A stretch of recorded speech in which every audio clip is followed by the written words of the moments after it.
il faut que ñu bàyyi Sénégal ñu bëgg di falsifier histoire du Sénégal defe na le Sénégal a commencé avec Pastef et l'avènement de Ousmane Sonko ah il faut que ñu arrêter loolu. beneen point bi xam nga daam moo indi benn terme layam-layami mooy di wër ci affaire bi bañ ci duut baaraam man dinaa duut baaraam ci ñaari affaire yoo xam ni duñ ko bëgg occulter ñi ngi wax affaire xam nga quand un juge fait quelque chose en faveur ñu ni li niroon naag faveur Macky Sall le juge est corrompu wala il est aux ordres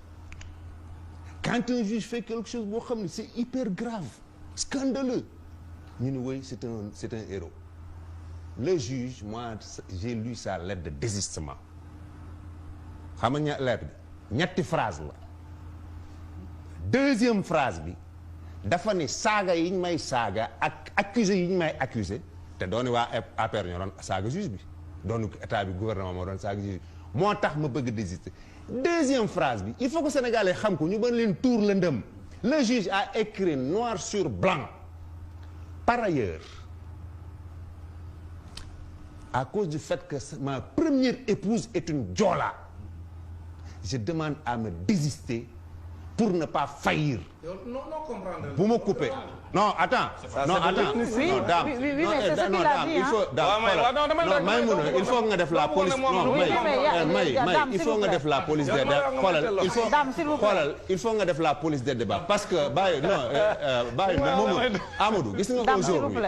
moi, j'ai pas le temps de venir ici di wax ak daam wala consort su ma bëggee wax ak daam feneen la ñuy waxante ni Fadel ni consort nous on parle aux Sénégalais donc yow bi ngay wax ak Sénégalais yi pendant près de 20 minutes dama la bàyyi nga wax bàyyi ma wax et je vais revenir point par point pour démonter li nga wax mais dans l'histoire du Sénégal indépendant quand est-ce qu'on a vu un magistrat se désister pour des raisons ethniques donc suba suñu jàppee benn kilifa murit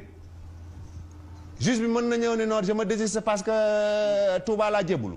wala ñu jàpp benn Tidiane mu ne non je me désiste parce que Tidiane la wala nga nekk un animiste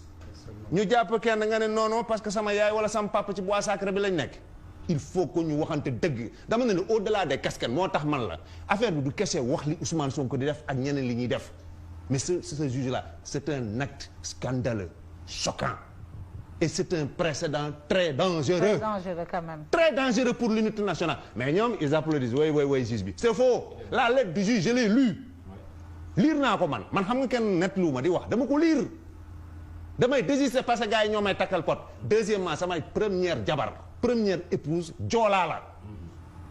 Alors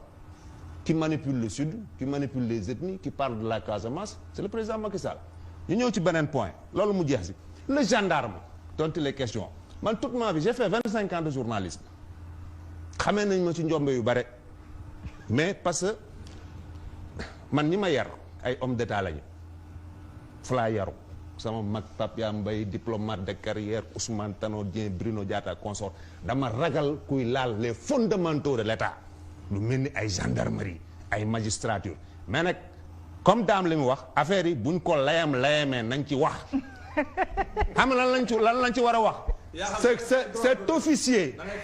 officier danaa fay cet officier a dit beaucoup de contre-vérités lan lañ commencé départ c'est le directeur de l'enquête c'est faux. Deuxièmement lan lañ bëgg dugal ci non daam bu ma coupé. daam accepte la ko xam daam man kii non daam non daam yàlla dama la ko ñaan xoolal en tant que démocrate nous sommes des démocrates daam man je te reconnais que tu es un démocrate mais déglu nañ déglu qu'il était le directeur de l'enquête. C'est faux.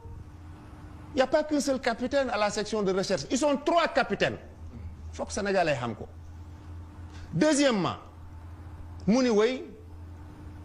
dafa jël xale bi pour ñu yóbbu ko principal ñu yóbbu ko nu mu tuddati CTO. C'est totalement faux. Man su dul woon ma bañ dugg ci le secret de l'instruction wax les pièces. C'est sur réquisition de la section de recherche faite par le commandant Abdou Mbengue. Réquisition maa ngi numéro réquisition bi numéro série il faut que ñu bàyyi di fen sénégalais yi li ñuy wax du dëgg. Deuxièmement ce gendarme là mais yaa ngi Soros il a fait 8 ans dans la gendarmerie bi muy dugg engagement décennal la duggee loolu dans la gendarmerie mooy fukki at ngay def fekk fukki at jeex mënoo démissionner mënoo wax leneen mënoo wax leneen waaw mais moom gendarme bi lan la def xam nga man suñu woon dañu ma boole ak ay nervi dafa am gars yu ma bëggoon attenter yu bënn sama roue oto mais lan la def ba les renseignements di ko suivre c'est des questions donc ñaar yooyu du ma ci xuus affaire magistrat boobu affaire gendarmerie nañ xam ne nous avons le Sénégal en commun Macky Sall mënu fi nekk éternellement ku koy wuutu du fi nekk éternellement mais bu ñu fooye yenn yi bu ñu fooye ay magistrature ay juge taxaw fii di désister pour des raisons ethniques fan la am loolu mais fan lañ jëm on va où ay gendarme un officier de gendarmerie lié par un serment lié par la loyauté mu génne ay mbootu instruction et puis su ko génne woon sax mooy lu factuel ñu mën a xam mais c'est des mensonges il a dit depuis combien de jours il a démissionné il vient aujourd'hui en se rendant à 15 heures na ko Sénégalais xam tey vendredi la indaale la démission am et il est aux arrêts de rigueur donc procédure judiciaire bi sax commencé gul il faut gars yi di bàyyi di foyn man li may wax ay fait laay wax droit laay wax ñu dem ci benn affaire. mais lan moo ko la mooy motivation de départ bi. attends mais non léegi non attends non Maymuna li may wax dafa am Maymuna li may wax dafa am importance xam nga man du man maay toog fii di wax lan moo motiver gendarme mu def li mu def. il faut qu'on soit clair. non attends non xoolal xam nga lu tax mais lu tax moo ko juge bi. est-ce que xam nga lu tax du ma ko les motivations de la démission du juge. non attends mais fee nanguwul dem ci motivation. déglu ma wax la est-ce que xam nga lu tax du ma ko wax. daam nañ dégloonte. non daam xam nga soo bëggee franchement soo bëggee def xam nga sénégalais ñoo ñuy xool ñi ngi jugé. seet nañ yow bi ngay wax pendant près de 20 minutes maa ngi la déglu ba daam soo wóoloo sa ay argument su fekkee ragaloo ma démonter comme un château de cartes. un à un li ñu fi wax déglu ma xam nga lu tax mënu ma wax lan moo ko motiver. parce que tey la déposé lettre de démission am 15 heures sama cobre journaliste ak samay dugg mayeguma ma xool lan la bind ci kii bi donc du ma taxaw fii ñu vaar ma ne lii moo ko motivé lettre bi suba génn mu wax ci leneen tontu naa la. waaw non may dafa am point non bàyyi ma yeggale si gendarme bi. ensuite beneen affaire il faut que ñu bàyyi benn wax xoolal il faut que ñu bàyyi benn wax Ousmane Sonko retrait plainte kooku foog ñu bàyyi ko xam nga lu dafa ñu bàyyi ko président s'est adressé à la nation il a demandé jàmm ak salaam. boobu ba léegi gisoo ñun ñi nga xam ne mooy suñu kilifa ci Zahir kenn ku ne nag am kilifa ci baatin man sëñ Mountakha laa yaakaar yàlla na fi yàgg te wér keneen ki yaakaar ku ne mais ñun ci biir Macky Sall mooy suñu kilifa Zahir dalal leen bàyyi coow déggoo fi ñu xëpp xakkaane non deuxième chose mais dama lay wax benn affaire am na lu important bu ñu ko occulter il faut que la procédure judiciaire suive son cours ba ñu xam mais maintenant xam nga la ñu war a gaa yoon ci li ñu tënk ñun ci yoon en termes de crime. Même s'il y a retrait de plainte l'action publique continue lenn moo ko mën freiner ki ñu jiñ dee donc nañ bàyyi ay waxu. waa léegi yaxam ci gendarme bi non yaxam xaaral rek ciy ñëw non yaxam taxawal ci gendarme bi xamul tax ma la taxaw ci gendarme bi d'entrée de jeu damay leeral ne du ñu encourager li mu def yëpp parce que dafa war a préserver les institutions mais dafa am benn affaire boo xam ne tam mënuñu koo occulter que le gendarme ait eu l'impression qu'on manipule la justice loolu mooy le point de départ que le juge ait subi une persécution je confirme ce que tu as dit dans ta lettre que le juge subir persécution que le juge dem ba natt danger affaire bi désister wu loolu tamit c'est condamnable mais gendarme bi dafa am lu départ dafa am l'impression que topp ñu yoon dafa am l'impression que dañoo bëgg a souiller l'honneur de la gendarmerie loolu mooy le point de départ est-ce que loolu tamit mën nañ ko occulter man loolu gisuma ko on n'excuse pas ce qu'il a fait loolu gisuma ko ci premier argumentaire parce que may mun a man journaliste laa ba léegi politique tàqalewu ma ak journaliste damay gëstu di lire tàllal sama nopp di wuti info man du ma toog ci ay on dit premier poste gendarme bi nañ ci def moom moo wax non bàyyil ma yeggale le premier poste bi mu génnee waxu ci ne ay affaire injustice par rapport ak kii dafa ni dama santé ni ñi ngi may topp et j'ai peur pour ma sécurité patati patata xoolal daw alors que loolu li mu wax c'est totalement faux et je le dis sénégalais yëpp di ma dégg il n'a informé aucune hiérarchie je le dis aujourd'hui officiel yaa xam mbay moo ko wax musul informé hiérarchie yoon non mais xam nga dama ne affaire yi dama ci cof parce que gendarmerie la magistrat bugguma ci suux trop. dañ ko soupçonné que moom moo divulgué waaye yow dama PV ne la moom moo sennal PV yi renseignement yi di ko may mun a da nga koy déglu gis nga fii gendarmerie dafa am nu ñuy doxee ak police ak leneen état xam nga gars yi xamuñu état yàgg ci mbedd mi aussi c'est grave soo duggee ci état xam état ñëpp la ñuy surveiller ci yenn affaires yi gendarme mais pourquoi ngay dégg ñuy wax la police des polices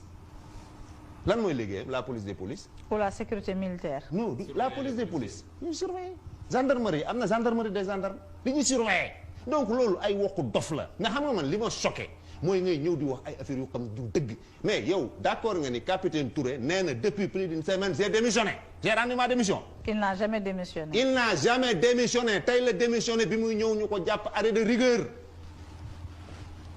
procédure disciplinaire lañ ko door dugguñu sax ci affaire bu utilisé arrêt de rigueur denc nañ ko ci mbaam mi tey lay doo ko joxe lettre am du ma wax nag ci motivation démission am même su fekkee am naa man sama idée bopp sama perception bopp sama conviction bopp par rapport ak li ko motiver parce que liñ ci xam lépp duñ toog fii di ko wax mais au fur et à mesure dina leer de may waxuma ko fii waxu dina ne leer donc ma ñëw ci beneen point bu ma dégg. mais révélation yi mu def ci enquête bi aussi. mais lan la révélé dama bëgg ñu wax ma lan la révélé. limal ma alors waaw xaaral. moom nee na. Adji Sarr daf ko présenté ñaari pièces d'identité. waxul dëgg. waaw xaaral waaw du la ngay xam nga lu tax waxul dëgg est-ce que xam nga lu tax ma la waxul dëgg dama lay expliquer lu tax waxul dëgg. parce que mu ne yow waxul dëgg rek ci affaire politique. Adji Sarr c'est malaisé sax bëgguma dugg ci affaire pour Adji Sarr bi mu njëkkee présenté wu section de recherche il faut que Sénégalais yi ubbi seen nopp bàyyi manipulation yi elle a di ñëw di porter plainte elle a été reçue par le commandant Mbengue à qui elle a remis sa pièce d'identité une pièce maa ko wax fii nañ ma woon fan la Adji Sarr mais comment saa waa ji su fekkoon Adji Sarr dafa ñëw ñoo yaari pièce d'identité xanaa kay dina ko photo sax WhatsApp denc kay su coow lu tuwee mën a mais dafa ne benn bi baaxul benn pièce la non Sénégal fii xoolal bu ñu doon Sénégal dafa am direction de attends non xoolal may il faut que ñu respecter état wu Sénégal ak administration Sénégal dafa am lu ñuy wax di mooy direction de l'automatisation du fusil bàyyi ma wax la non daam déglu ma wax la bàyyi ma wax dañu am daaf nañu respecter Sénégalais yi parce que loolu c'est même grave ça dit comme il y a une mafia ici qui fait 2 3 4 5 4 d'identité loolu yëpp du coow li xam nga en fait non et puis damay wax lu contradictoire loo xam ne Sonko neen dafa yàkkamti dem ci procès bi moo ko wala waxu ko yéen ngeen na leer dafa am complot président tëj wax bi ni leen jàmm nañu dal je vous ai compris boobu mooy président gis na li nga xam ne ayib na ci côté am ci ay ñooyam li mu yor ayib na ci dëkk bi moom moo ci wut ay saafara man duma ci wax mais procédure judiciaire bi day continuer waaw ñoom ñu ne nañ ko arrêté. nañ ko arrêté nañ abandonné non attends. si loolu ngeen da ngeen ne nañu abandonné. parce que dañu demandé ñu arrêté non attends loolu fa ma leer ko. may mun a du ma nangu daam di dagg sama émission bàyyi ma kon ne sama wax. non xoolal daam soo jëlee parole dama lay dagg bàyyi ma kon ne sama wax donc léegi xoolal bàyyi da ngay am ci ban contexte la. dañoo bàyyi loolu ñu doon def xoolal dani bu leen taal xoolal bàyyil ma yeggale lépp ci lan mooy seen exigence gis nga ils avouent ñoom ñooy taal dëkk bi c'est eux qui brûlent le pays ensuite beneen affaire Amadou may ma mais dañuy toog fii di wax nguur gi c'est pas mon temps de parole man bu may waxee rek nga bàyyi ma yeggale Maïmouna attends xam nga ñii Maïmouna je le dis encore li ñuy def dafa yomb depuis le départ laa wax nañu dégloonte ndax xam nga nit di wax ñu dagg ko kenn dàquma ko débat bi yàqu non dagguma la non waaw léegi ma ñëw ci benn affaire yu ñuy détenu yi ñuy wax détenu politique consort man xam nga maa ngi nii su fekkee lu ma dagg ma franchement daam aussi non attends mais j'ai pas posé que lu ma wax nga répété ma bàyyi ma dañuy détenu politique moi je fais la part des choses kuñ ci jàpp sa fekk da nga défier l'autorité publique manifester consort xam nga loolu mën naa ni c'est pas trop grave mais ñi nga xam ni dañuy jël ay puces di ci saaga ay ndit gis na dëkk bi fii ku saaga ndey safur rek dañuy saagawul sa ndey xam nga problème bi loolu ku saaga ndey mettiwul rek wala saaga baay rek dafa fekk saagawuñ sa baay wala saagawuñ sa ndey jël ay audio ay puce di ci dagg mais attends man wax naa ko fi Amadou lan lañ def jël sama numéro man partagé ko ci réseaux sociaux yi da ngay yeewu am 700 messages WhatsApp boo ci ubbi ñu dagg boo ubbi ñu dagg boo ubbi ñu dagg mais ces gens là c'est des voyous c'est pas des détenus politiques c'est des voyous il faut que la loi soit appliquée de manière rigoureuse non bàyyi ma yegg non mais yaxam nag jeexalal non lu tax may jeexal kii wax 20 minutes may jeexal non damay wax non xoolal dernier xoolal non xam nga lu tax xoolal li may mujjee moo gën a metti parce que daam maa ko tey piège xëcc ko mu démontrer ma les éléments du complot damay ñëw foofu gis nga waaw mais léegi beneen affaire dama koy wax sénégalais yi dama koy wax sénégalais yi ah. daam ñoom da nga leen dégg ñu woy président Macky Sall ah adduwul sëriñ si respecté wul chef religieux yi waaye mais sëñ Mountakha yàlla na fi yàgg te wér tey lañ soog a intervenir bërki Dembo Ndiaye les envoyés des chefs religieux bi ñu fa demee ba ñëw kan moo continuer di maintenir ay marches Macky Sall wala ñoom kan moo respecté wul chef religieux kan moo toog ba tey veillu marché bi ngay wax bàyyi naa. non léegi c'est différent. léegi ñooñu c'est pas les chefs religieux. c'est pas la délégation des chefs religieux. léegi damay ñëw non il faut qu'ils respectent les gens. Sénégalais yëpp déglu xoolal pour Sénégalais yi déglu daam dafa ni la pièce principale qui prouve qu'il y a complot parce que Malick Sall a dit publiquement qu'il a informé le président te boobu plainte amagul moo ko wax. daam affaire bi 3 février la commencé ministre de la justice le 26 février la taxaw assemblée. wax kañ. non déglu ma wax la 26 février. entre le 3 ak le 26 février il y a eu 4 conseils des ministres 26 février la ko daan wax te li mu wax pour xoolal xam nga lan la wax j'ai informé le président de la République